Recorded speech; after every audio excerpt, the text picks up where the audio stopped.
Students welcome to my class.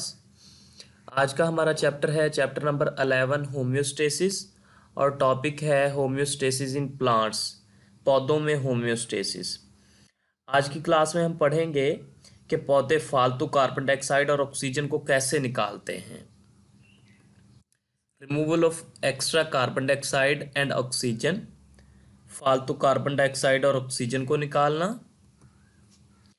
In daytime, the carbon dioxide produced during cellular respiration is utilized in photosynthesis and hence it is not a waste product. दिन के वक़्त cellular respiration में बनने वाली carbon dioxide photosynthesis में इस्तेमाल हो जाती है और इस तरह ये कोई फालतू या बेकार नहीं होती। तो सबसे पहले हम कार्बन डाइऑक्साइड की बात कर रहे हैं कि दिन के वक़्त जो सेलुलर रेस्पिरेशन में कार्बन डाइऑक्साइड बनती है वो फोटोसिंथेसिस में इस्तेमाल हो जाती है। चूँकि दिन के वक्त सनलाइट मौजूद होती है, इस वजह से प्लांट्स फोटोसिंथेसिस भी करते हैं और सेलुलर रेस्पिरेशन भी करते हैं। तो जो कार्बन डाइऑक्साइड सेलुलर रेस्पिरेशन में बन रही है वो कार्बन डाइऑक्साइड फोटोसिंथेसिस में इस्तेमाल हो जाएगी। इस वजह से दिन के वक्त ये फालतू या बेकार नहीं होगी। सेलुलर रेस्पिरेशन एक ऐसा अमल होता है जिसमें ग्लूकोज की ऑक्सीडेशन की जाती है, जिसके नतीजे में कार्बन डाइऑक्साइड और पानी बनता है और साथ में एनर्जी पैदा होती है। और फोटोसिंथेसिस एक ऐसा अमल है जिसमें कार्बन डाइऑक्साइड और पानी को इस्तेमाल करके सनलाइट की मौजूदगी में ग्लूकोज तैयार किया जाता है। तो जितनी कार्बन डाइऑक्साइड सेलुलर रेस्पिरेशन में पैदा होती है उतनी कार्बन डाइऑक्साइड फोटोसिंथेसिस में इस्तेमाल हो जाती है। इस वजह से दिन के वक्त कार्बन डाइऑक्साइड फालतू या बेकार नहीं होती। एट नाइट, रात के वक़्त इट इज़ सरप्लस, ये फालतू होती है। Because there is no utilization of carbon dioxide, क्योंकि कार्बन डाइऑक्साइड का कोई इस्तेमाल नहीं हो रहा होता।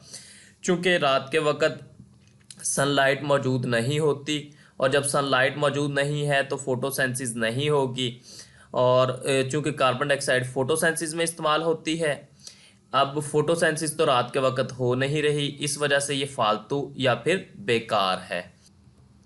It is removed from the tissue cells bye diffusion, और इसे टिश्यूज़ के सेल्स से डिफ्यूजन के ज़रिए बाहर निकाल दिया जाता है। तो स्टूडेंट्स, हमने बात की कि दिन के वक्त जितनी कार्बन डाइऑक्साइड सेलुलर रेस्पिरेशन में पैदा होती है उतनी ही कार्बन डाइऑक्साइड फोटोसिंथेसिस में इस्तेमाल हो जाती है, यानी कि दिन के वक्त ये कोई फालतू या बेकार नहीं होती। इस वजह से इसे बाहर निकालने की कोई ज़रूरत नहीं है। लेकिन रात के वक्त चूँकि फोटोसिंथेसिस नहीं हो रही होती, इस वजह से इसका कोई इस्तेमाल नहीं है। अब ये फालतू है तो रात के वक्त इसे बाहर निकालना है, तो पौधे क्या करते हैं, अपने टिश्यूज़ के सेल्स के ज़रिए डिफ्यूजन के अमल से इसे बाहर निकाल देते हैं। In leaves and young stems, carbon dioxide escapes out through stomata. पत्तों और नए तनों से कार्बन डाइऑक्साइड स्टोमेटा के जरिए बाहर निकल जाती है।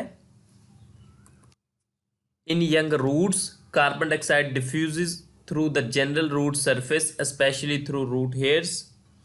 जबकि नई जड़ों से कार्बन डाइऑक्साइड उनकी सतह खास तौर पर रूट हेयर से बाहर नफूज कर जाती है। यानी कि वो बता रहा है कि पत्ते और नए तने जो हैं उनसे कार्बन डाइऑक्साइड स्टोमेटा के ज़रिए बाहर निकलती है और जो नई जड़ें हैं उनसे कार्बन डाइऑक्साइड उनकी सतह यानी कि ख़ास तौर पर रूट हेयर्स के ज़रिए बाहर निकलती है। Oxygen is produced in mesophyll cells only during day time as a by product of photosynthesis. Mesophyll cells में ऑक्सीजन फोटोसिंथेसिस के बाई प्रोडक्ट के तौर पर सिर्फ दिन के वक्त बनती है। चूँकि दिन के वक्त ही सनलाइट मौजूद होती है और फोटोसिंथेसिस का अमल सनलाइट की मौजूदगी में होता है, इस वजह से दिन के वक्त तो फोटोसिंथेसिस हो रही होती है और ऑक्सीजन फोटोसिंथेसिस के बाई प्रोडक्ट के तौर पर बनती है। After its utilization in cellular respiration, the leaf cells remove the extra amount of oxygen through stomata. Cellular respiration में ऑक्सीजन को इस्तेमाल कर लेने के बाद मेसोफिल सेल्स इसकी फालतू मिकदार स्टोमेटा के ज़रिए खारिज कर देते हैं।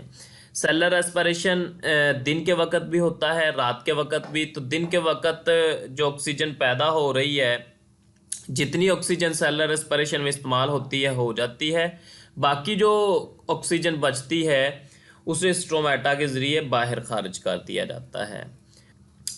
आज के टॉपिक से related questions. How plants remove extra carbon dioxide, पौधे एक्स्ट्रा कार्बन डाइऑक्साइड को कैसे रिमूव करते हैं? तो टिश्यूज़ के सेल्स से डिफ्यूजन के अमल के ज़रिए पौधे एक्स्ट्रा कार्बन डाइऑक्साइड को रिमूव कर देते हैं। पत्ते और नए तने तो कार्बन डाइऑक्साइड को स्टोमेटा के ज़रिए रिमूव करते हैं, जबकि नई जड़ें कार्बन डाइऑक्साइड को अपनी सतह, खास तौर पर रूट हेयर्स के ज़रिए बाहर डिफ्यूज़ करते हैं। आपकी बुक जहाँ से आपने इस टॉपिक को प्रिपेयर करना है, तो आज हमने पढ़ा है removal of extra carbon dioxide and oxygen. मैंने इस टॉपिक को हाईलाइट कर दिया है, आपने अच्छे तरीके से प्रिपेयर करना है। Thank you students.